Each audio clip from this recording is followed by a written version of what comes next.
Alright y'all, here in the cutter. Hopefully you can hear me. As you see, I got this mic here. It's a cheap one, like $20 some from Amazon or something like that, but we're going to give it a try. I just did a check here and you can hear the cutter in the background, but hopefully it's not too awful bad. But anyway, so is life when you're busy. Y'all might get tired of me beating a dead horse or whatever like that, but we stay pretty busy between, you know, regular work like this and, you know, the homestead, helping our group, church, the whole 9 yards. We spent all day Saturday spreading manure. The wife and kids picked up, wife and kids, and my buddy's wife and kids come over and work too. We figured it'd be a good way to get the kids out and do something and let them make a few dollars and, you know, give them that initiative, not to sit around all the time and, you know, watch TV, play video games and stuff like that. To get out and work, make a few dollars, get the initiative. Because that stuff will stick with them the rest of their life. If they, you know, can sit around and watch TV and never do nothing, that's all they're going to want to do, even when they get old. So, we don't want that to happen. And we want to teach them how to do things, you know, real work, real meaningful things. So, that was good. My father-in-law bought that manure spreader and we used that. It's an old International, but it's in real good shape. Done a real good job. The little, you know, rubber mat that's in the front of it, where it goes over the chains and stuff where it runs, that did end up coming off, so we had to replace that. But other than that, did a real good job. And for the money nowadays, the way manure spreaders are, it wasn't a bad deal. Like I said, it took us all day to spread it, but at the same time, you know, just the cost of it versus buying the spreader wagon like you need. I mean, they're in the thousands of dollars, like $20,000, $30,000. So, but it will offset the cost being able to spread it ourselves. I mean, just the fact of it is nowadays that regular fertilizer and lime is just so expensive. It's pretty much a dream at this point. I mean, we just can't afford nothing like that. Getting ready for hay season.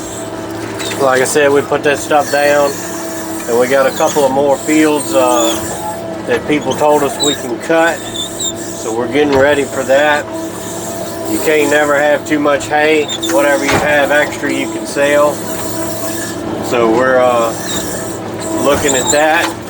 Planting season's gonna start soon. I gotta try to find a corn planter, or if not, I'll be doing it by hand.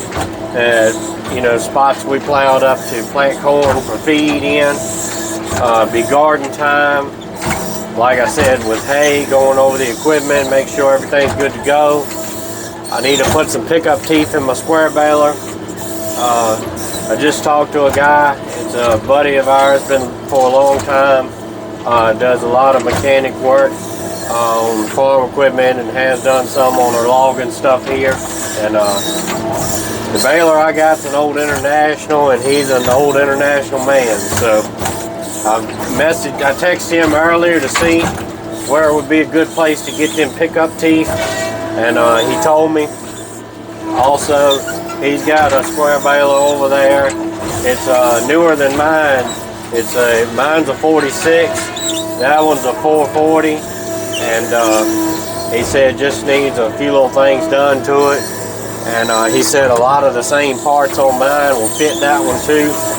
And he would let me have it for a real good deal. So I think I'm going to go that route. Number one, having a backup is always a good thing. Number two, we can take both of those balers and run both of them this summer and be done twice as quick, or either we'll tear up twice as much stuff. One of the two, but either way. I can get my buddy to run one of the balers. Y'all know him here on YouTube. You should be following him, 01 Livestock Hauling.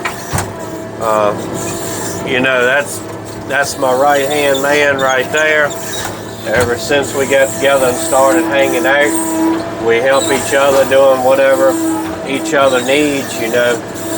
And that was something that, you know, both of us was missing. You know, I ain't have a whole lot of friends, and when we started getting to the homestead and everything like that, you know, we were doing it all ourselves because you know, just didn't have anybody friends with at the time interested in that kind of stuff. Like I said, we started hanging out, and he helps me do whatever, and I help them do whatever to the best of our abilities. And you know, we just become family. And like I said, that's what I try to recommend on here to all of y'all. If you don't have your group, like I said, I can't speak for everybody, but out here in the rural parts of the country, like where I live, and a lot of other places too, I mean, there's still good people out there if you put yourself out there and look. We got together, you know, we followed each other on Facebook and everything, and then we, you know, posted stuff about the church. They was having a Cowboy Sunday, you know, cowboy hats and boots and everything like that, just having a good time. And you know, that's what caught their attention to start with, and they come on over to church with us, and we got to hanging out, and we've been inseparable ever since. We got some more people in our group now that they, you know, got some animals and started doing some stuff at their place, goats and hogs and stuff like that. And again, we followed each other on Facebook, you know, but weren't real close, just kind of knew each other and all. But they had one time that they had a hog, had a heart attack and died. And, you know, I talked to them on Facebook. I told them, you know, we done a few, and we come by and help them butcher it out, you know, so they wouldn't lose the meat and everything. So they said they real appreciate that. And we went over there and did that, helped them out. They help us kill ours, and we help them kill theirs now. And I mean, they're a part of the group now. Like I said, it's just been working out, you know, the way that God's been looking out for us. Whatever we need at the time we need it, whether that be people, whether that be equipment, whether that be land to use, everything, the whole 9 yards. It's always come at the appointed time. You know, God works on His schedule. He don't work on my schedule, which is probably a good thing because I'm not a patient person. That's one of my character flaws. I want everything, and I want everything done yesterday. That's just how I am. But like I said, I can't, you know, tell everybody how to do it. There's not a one size fits all, but I can just tell you what worked for us.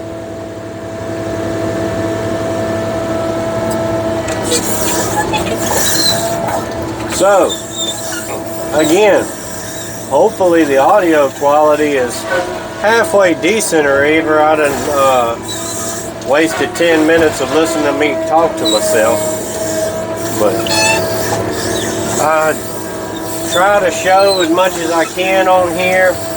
Like I said, a lot of times I just don't take the time to stop and make a video. You know, it's just things that need to be done. And that's where I hope y'all are at. I hope y'all are doing the things that need to be done, getting prepared. If you're not homesteading, working on that, and at least learning, reading books, watching videos, getting the knowledge. You know, I still listen to a whole lot of the, you know, homesteading videos and stuff. People like Joel Salatin and all that know more than I do. Trying to learn different things that we need to do to make our homestead work better. One of those things we just, like I said, my buddy 01 there come over and helped us load up a cow yesterday to sell. And we were going to sell the bull too because he was just acting crazy. He was charging at us and everything else. So we said, we'll send you up the road. But it turns out he's a little more bullheaded than we were. He ended up busting through my pen, so I'm going to have to fix that back now. And he's still out there in the pasture rolling the roost at the moment. But we are definitely looking for a milk cow. Milk is getting hard to find in our area. We went to a Walmart where we go to church at. And we went to Food Line next to the house. And they're in 2 different counties, but neither one of them had a gallon of milk in the store. We did get a couple of cartons at Food Line, but no full gallons of milk. So milk is a hole in our homestead and our preps right now. We were planning on getting a milk goat. We had a deal set up, and that fell through. They ain't acting right on that deal. Kind of acting like they don't want to sell it now. So, you know, we said that's fine. We'll move on. Like I said, at the appointed time, the appointed, you know, animal that we should get, it'll be open to us. It will, you know, fall in our lap, and we may have that now. I've been talking to somebody pretty local on Facebook about getting a Dexter.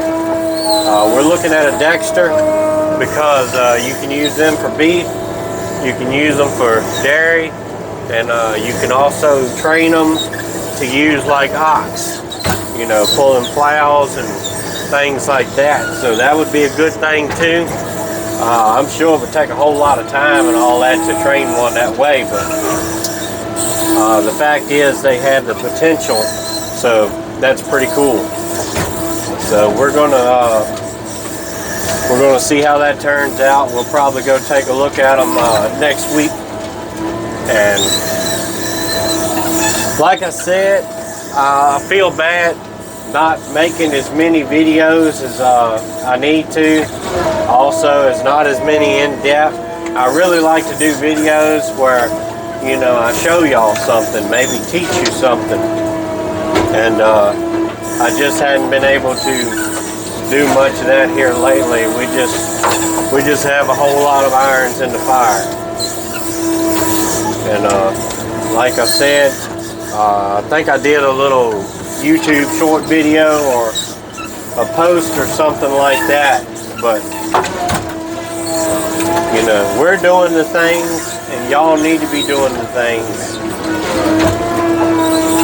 It's much better to be doing it, you know, walking the walk, than it is to just sit back and talk about it. I mean, I talk about stuff a lot, but at the same time, that's not where it stops. We keep going. And again, homesteading, farming, prepping, all of that stuff, it ain't easy and it ain't cheap. As you know, especially nowadays, everything has gone up. Everything that goes along with it has gone up and it's getting hard to find. I was planning on this year, the spring of the year, getting one of those Titan attachment aerators go on the back of the tractor, 3-point hitch. They were like $600 last year. I just looked them up. They're $730 now. So I'm probably not going to get one. I'm going to probably just keep looking around until I come across a used deal somewhere, or, you know, figure something else out. Like I said, I did run my subsoiler through the pasture to help break up the compaction and also hold more water in those trenches. It's not ideal because it doesn't cover the whole field, but it helps, and it didn't cost all that much, you know. So we are taking the steps. Like I said, my father-in-law got that spreader now, so I'm going to work on composting more. It's been a while since I've been turning my compost and doing like I need to do on it, because I didn't have a way to spread it. And, you know, I knew it was expensive and it would probably be a while before I could buy a spreader. So I really just kind of let it take a back seat. Well, I'm going to try to kick it up now. I'm going to start feeding the cows the hay in one spot. Ideally, I want to be able to stable and be able to feed them under it and be able to capture all that manure and old hay to bring over with the tractor and compost it. But until that time, I'll just feed them all in one spot, which is not something you want to do if you're not composting, because, you know, it makes a mess in the field and it kills the grass and, you know, probably a 20-foot circle. But since I plan on scooping all that up with the tractor and moving to a pile, you know, it's going to be okay. So anyway, working on moving the hog pen too. I want to redesign it, make it a little better, you know, to hold the hogs, not have to worry about them busting through, and, you know, all the stuff that goes along with that. And if you're still here at the end of the video, there's a seminar at a local church, not church we go to, but you know, I know the guy that preaches there and everything. We've been there a couple times and played some music. Anyway, they're having a homestead self-sufficient seminar today at like 7 o'clock. It's kind of a basic introduction and all, but we plan on going anyway, and, you know, seeing who's there, you know, if we can meet some people and link up, or, you know, maybe do whatever we can to help out, because we try to help out as much as possible. So anyway, I'll try to let y'all know how that goes, and other than that, stay prayed up, prepped up, and strapped up. See ya.